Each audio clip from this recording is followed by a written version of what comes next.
Bonjour, c'est Sylvain de Nexmore 3D. Petite vidéo sur l'avancement du ballast pour le sous-marin Suffren radiocommandé, échelle 1,72. Pour la partie électronique, on a une batterie 7,2 volts NiMH, un adaptateur pour brancher l'ampèremètre en série, donc là, au repos, on a 0,13 ampères. L'alimentation de la batterie traverse le ballast par le conduit central. Ici, l'alimentation est divisée en deux. La partie principale alimente le variateur du moteur brushless qui propulsera le sous-marin. Et la partie secondaire alimente ce bornier sur lequel est branché notamment le variateur de la pompe à engrenage. Les deux variateurs sont branchés sur ce récepteur et lui-même est alimenté par le variateur brushless sur le canal 2, le channel 2, montage classique. Ici, on a deux électrovannes qui ne sont pas encore branchées, mais qui viendront chacune sur les deux tuyaux en sortie de ballast. J'expliquerai ça dans une autre vidéo.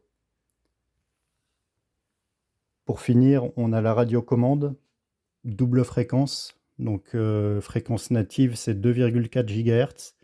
Et ici, il y a un module supplémentaire en 868 MHz qui permet de mieux pénétrer l'eau.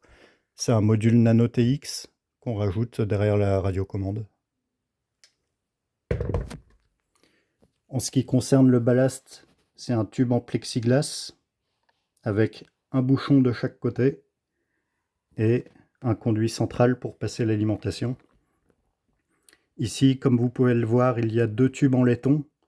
Le tube du bas, c'est le tube sur lequel est branchée la pompe, donc c'est par là que rentre l'eau et c'est par là que sort aussi l'eau. Et le tube du haut, c'est une chasse qui vient ici au milieu du ballast. Et donc ça permet de chasser l'air quand on remplit le ballast et de chasser l'eau une fois que le ballast est plein. C'est la hauteur de ce tube en laiton qui détermine la quantité d'eau dans le ballast. En sortie de ballast, donc on a deux raccords et puis on a les tuyaux qui arrivent dans l'eau. Alors celui-ci, pour l'instant, tant qu'il n'y a pas les électrovannes, je le laisse à l'air. Allez, je vous propose tout de suite de faire un essai. Allez, on va faire un essai. J'allume la balance.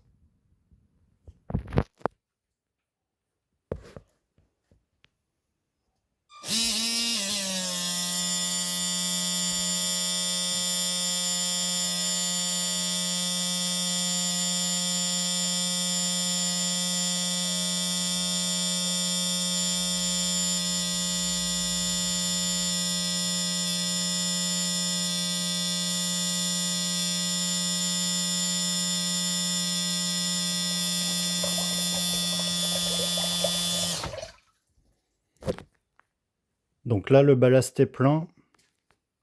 On est à 752 grammes. C'est ce que je visais.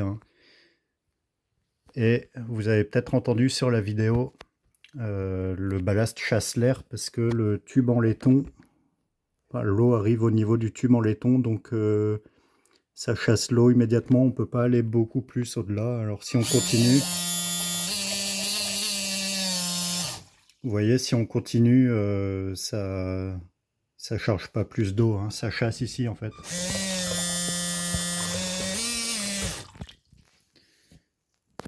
Alors, concernant la consommation électrique, on va vider le ballast pour voir. 2,7 on va dire, parce qu'il y a le circuit à côté. 2,75.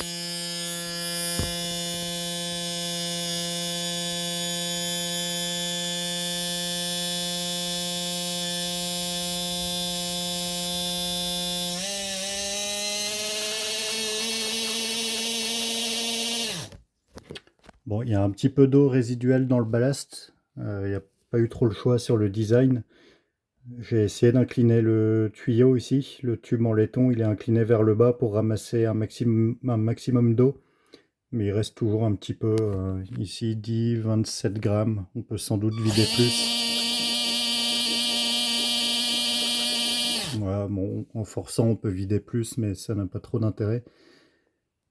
Alors, on va regarder si on peut régler le ballast au gramme près. On va le re-remplir, on va surveiller la consommation électrique.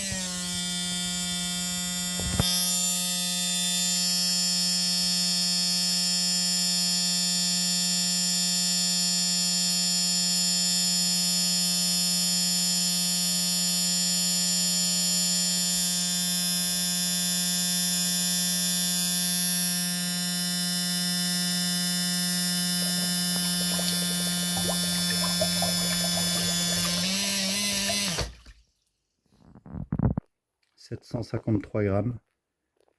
Alors, je vais essayer de régler, on va essayer de régler, admettons, 745 grammes.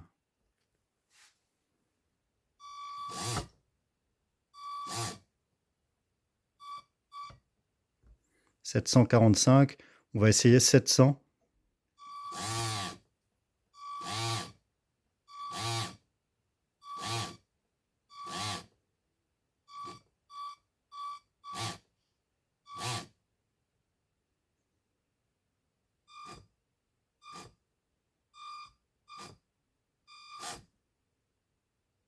700. Donc on voit qu'il y a moyen de régler au gramme près, alors il faudra voir avec les électrovannes bien sûr, hein. Mais c'est quand même assez précis.